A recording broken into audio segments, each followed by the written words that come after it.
Hello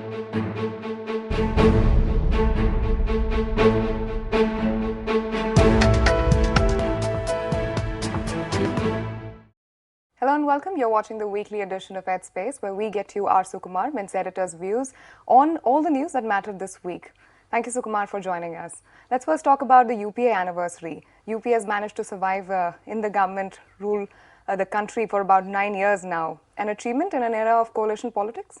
Yeah, as in, if survival is your objective, then obviously it's an achievement of sorts, because I don't think in the 80s, I think not since Rajiv Gandhi's government have you seen a government that's lasted 5 years in power, and to see the same government come back and now finish 9 years, and it looks like they will probably end their term whenever it ends, next year probably, and it's quite an achievement in this era of coalition politics. But I think they have paid a price for it, and the price they've paid for the survival is probably the inability to do several things. The economy hasn't done well at all. Although, again, if you look at an 8-year period, the last 8-year period, the Indian economy expanded by an average of 8%. But I think much of that growth was the result of things that happened between 1991 and 2004, so you reap the benefits. And ever since this government has taken over, the big achievements that they've done, barring one, and we'll come to that in a bit, have largely been in the social sector, right? So you had a lot of entitlement-led schemes. I'm not saying the entitlement-led schemes are bad, but if you have a lot of highly cash-intensive schemes, you will need to focus on the numerator, which is growth. So you will have to ensure that the economy continues to expand, because then you'll have enough money to do whatever you want to do. The GST there again remains a non-starter. So the one achievement really that I would talk about is the power sector, where I think there have been several moves that have been done, not just by the central government but also by the state governments. You look at pricing, you look at fuel policy, you look at efforts to tackle debt at the state electricity board level. Things are still not completely done, but I think if you were to look back 10 years from now, we'd probably have to admit that this government has done a lot for the power sector. But barring that, in most other sectors, I really don't think the achievements have been very significant. What about the inclusive agenda, the inclusiveness that they've harped on quite a lot? I think you can't have inclusiveness without growth. You will have to really grow the numerator extremely fast. And in the absence of that, it's all going to be half measures, right? I do know that the government brought out this report card of sorts, showing how lots of very interesting graphics showing how on almost every parameter things are better now than they were 10 years ago. Things will always be better now than they were 10 years ago. I think a more accurate measure would have been in 2004. I think when this government took over, they inherited an India which was on the cusp of very, very rapid growth, not just in terms of the economy, but also in terms of various social parameters. And I don't think we've fully achieved that. And much of it, I would think, is because of the unimaginativeness of this government when it comes to policy. I really don't think they've been very reformist about policy.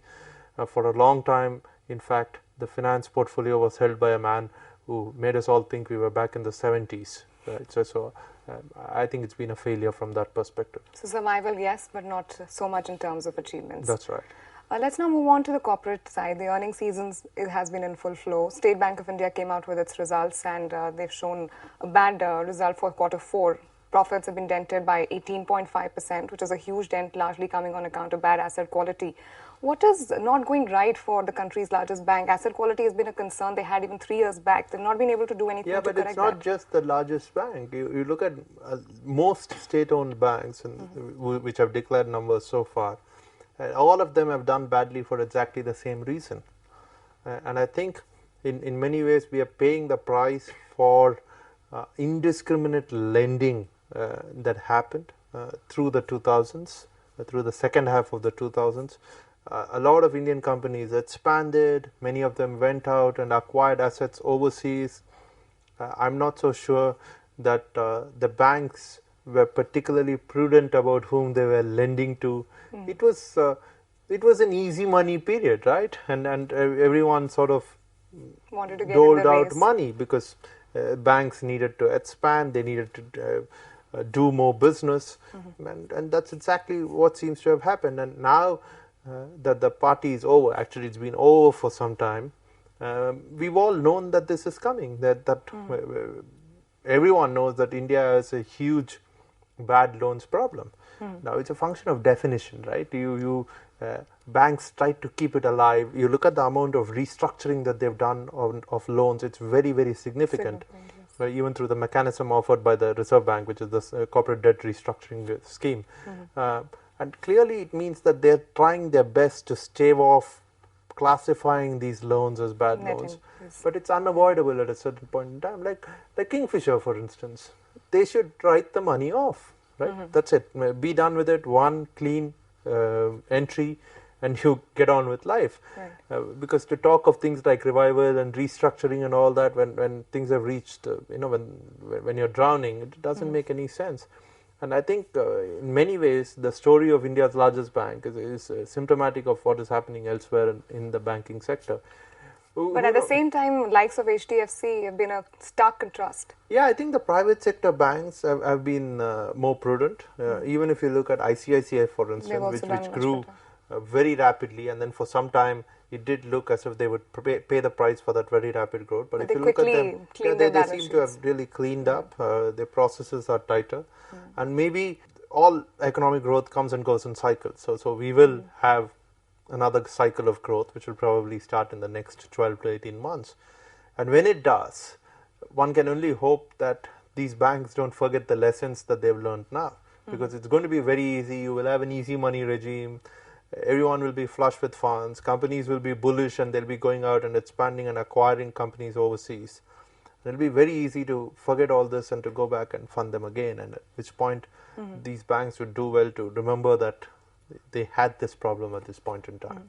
Talking about lessons to be learned, there's a lot of lessons for the pharma companies, especially the generic drug makers that may have come out of this Ranbaxy US FDA case that has happened, where Ranbaxy pleaded guilty, paid a huge amount of $500 million. Then again today, the Vocard plant also, there has been an import issue, has come up. So just what could your thoughts, A, on both these cases that have surfaced, and secondly, what implications could it have for the Indian generic drug makers? See, the cases are there, right? And you can keep arguing about them, but the fact is the Food and Drug Administration has ruled on these. And it's ruled on these on the basis of data, on the basis of evidence, on the basis of certain findings. So I don't think you can exactly beat up the quality of investigation or anything of that sort. You will have to admit that they were lacunae. One will have to admit that Indian companies probably need to get their act right, especially in how they deal with data, right? Because a lot of these also have to do with filings. I'm not so sure how many Indian companies can do that very smartly. All of them have good IT systems, but these have been put in place over a period of time. Did they have good IT systems when the original filings were made? No one knows. It creates a very, very bad image of the entire business. Because you look at the kind of things India has done. We've done compulsory licensing. Again, not something that the multinationals like. We have gone ahead and allowed companies like Ranbaxy to thrive in this country. Not once, I think, has it been pulled up by the Indian drug regulator. Here you have an instance of Ranbaxy falsifying data if you read what has happened. Right. If you look at what the details, and a research organization which is Vimta Labs actually falsifying data. So what action are you going to take against these two companies? The Indian drug regulator Vimta still has gotten off clean. Vimta has gotten off clean. So you will have to, and people around the world are beginning to ask these tough questions, because everyone's and to be sure, there is a competitive aspect to this. Everyone is very irritated with India because of compulsory licensing. They're very irritated with India because of this whole the generics issue, because it's one of those big divides that's there in the pharma world, and if you speak to a multinational pharma executive and an Indian pharma executive, the sensibilities are very different, and it's an issue that needs to be addressed. To be sure, I do think that you can't have a situation where critical drugs which are needed for public health are expensive, out of reach, inaccessible. You can't. So you will have to, but you'll have to use your powers very carefully when it comes to compulsory licensing. Indian pharma was already not in a great place. People had several axes to grind with Indian companies and with Indian policy regarding this. Now they've got an opportunity, because it's very easy for these guys to now stand up and say, like, listen, look, this is the largest Indian pharmaceutical company, and look at how it behaved. You do think there will be a spillover for the other generic I think there will be a huge spillover. And it's bad. It's bad for a sector. It's also bad in far as Japanese investment in India is concerned, right? Because Japan, despite the recent, despite what happened yesterday in the stock markets in Japan, the markets are up by 50-60% since the beginning of the year.